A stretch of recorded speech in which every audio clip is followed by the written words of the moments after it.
G'day Bomber fans, we have some Resi's footy to talk about. Since I spoke last, Elijah Tsatas, Nik Cox and our new recruit Jaiden Hunter have all played and starred in the VFL. We have lost all our games, we got done by Hawthorn, North and Carlton's reserves team, but who cares about that? Let's go through all the individual performers in this period from our AFL list. I make these videos every 3 weeks, so if you want to catch up, go see the others. And a quick word from Manscaped. Bomber fans, I know you want me to get into it quickly, so head over to Manscaped after the video is done, buy whatever the bloody hell you want and enter the discount code EverythingEssendon20 for 20% off plus free shipping. Now onto the video. We will start with the player we all want to hear about, our prized draftee Elijah Tsatas. I love this kid, he is awesome, the wait was worth it. He looks like he's been playing all year, he's so crafty in stoppages and wins the ball so effortlessly. He played limited minutes against North and still had 18 touches and a goal, and his first full game against the Blues was awesome. He moves in and out of packs so well for a young kid. Once he puts on some muscle and gets more confidence, he will be incredible. He's really as exciting a draftee as we've had at the club since maybe Andy McGrath. Nik Cox is back, the unicorn. He looks like he's going to take a bit of time to really make a statement to be put in the first team, though. We seem to be trialling him in some different spots around the ground to find his best position. He played mainly defence against the Hawks. He was in the guts against the Roos. He has been decent for the most part. He uses the ball well, we all know that, but we have seen him get lots of it as well. He had plenty against the Hawks and North. The recent Carlton game wasn't pretty, but you'll see some inconsistencies from a young player who has been out of the game for over a year now. He needs more time to get really settled in. Lewis Hayes, this is someone really flying under the radar for us. You'll see a lot of people talk about Tsatas and Hunter and Voss, but Hayes, he is really exciting as a player. I am up and about thinking about him in our AFL defence in a few years. He is still very lean, easy to bully if you are a big-bodied forward, but he is so smart in the air and he always makes the right decision, whether it's spoiling or marking. Every performance is an encouraging one. I will say he needs work on his ball use and some more muscle, but I love what I'm seeing so far. Really consistent player. Bryan returned from a one-game stint in the AFL and picked up where he left off. He is so dominant in the reserves. He just wanders around and does his own thing around the ground. He has been getting 20 plus disposals. It's like Tim English. I'm not comparing him to English, but the impact he has in the VFL is what English has in the AFL. A rangy ruck who is so good around the ground, intercepts, attacks, does it all. What I would love to see to make him an AFL ruck, though, is a bit of mongrel. He plays a bit nice at times. I would love to see him put knees and backs every once in a while. That's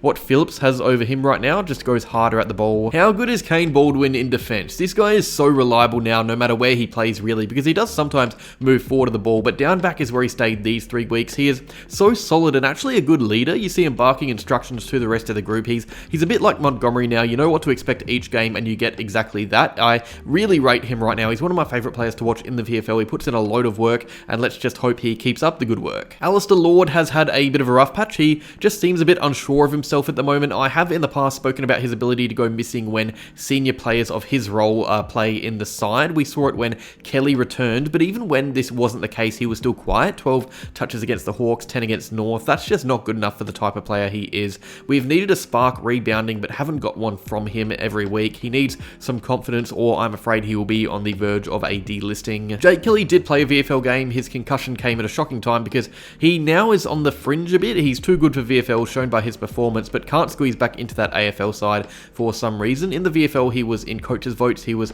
just a class above, really. It was a man playing with boys. He was so clever with his body, often used to exit. It's exactly what you would expect from someone who has been in the AFL system for almost a decade. Alwyn Davey Jr is on the cusp of an AFL recall, but really has to show more in the VFL than what he has so far. The North game was his first in the Resis, actually. He was okay. He looked really comfortable, but didn't get much of the footy. Provided good pressure, though.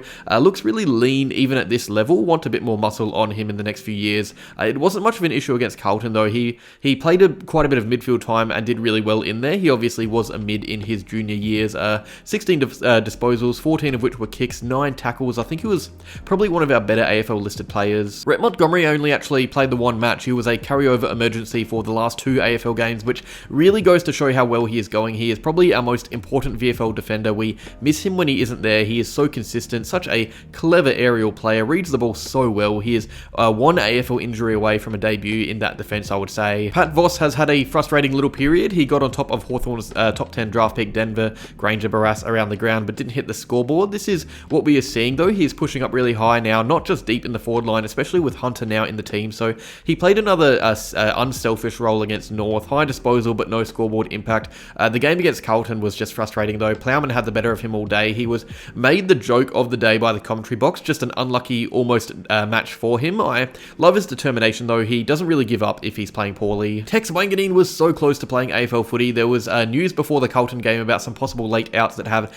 everybody concerned, and if that was to eventuate, it would have been Tex benefiting after some excellent VFL form. He was quiet against Box Hill, but that game against North was unbelievable. His best in the red and black, 20 touches, 2 goals, 5 tackles, just an all-round excellent match, which rightfully had him at the G as a carryover emergency for the match against Carlton. I would have loved to see him more in the VFL because he looked like he was really starting to hit his strides.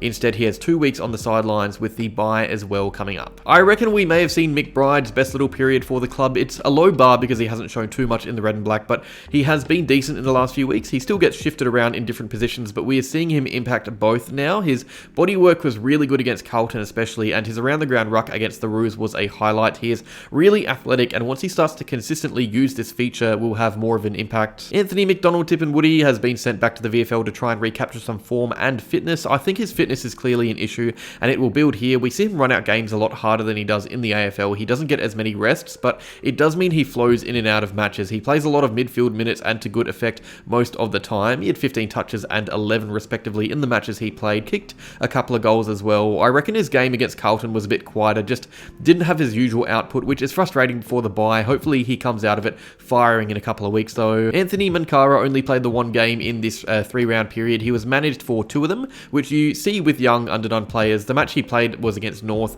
It was pleasing. He is really starting to take the game on, go on more runs, use his leg speed, take on defenders. It does often throw him on the way back. He loses his place in the system, but I rate it anyway. It's great to see those highlights become more common. You can see the appeal and why we snapped him up. He's a lot of fun to watch. And finally, our newest bomber, Jaiden Hunter. We were all really excited to see him play. It took a while to get him going, thrown into a new team, new league, new standard of footy, but he looks really comfortable now. His first game, he showed glimpses. His second match, he was dominant, picking up where he left off from in WA. He kicked 4 goals, including a bloody beauty from the boundary. He has an excellent set shot and a great marking target. He seems like the more optimal target in the forward line now over Voss. So that is that video done. Like if you enjoyed, subscribe if you are new to the channel. Also, I will probably do one of these in a month again because we have a bye coming up. But anyway, go Bombers.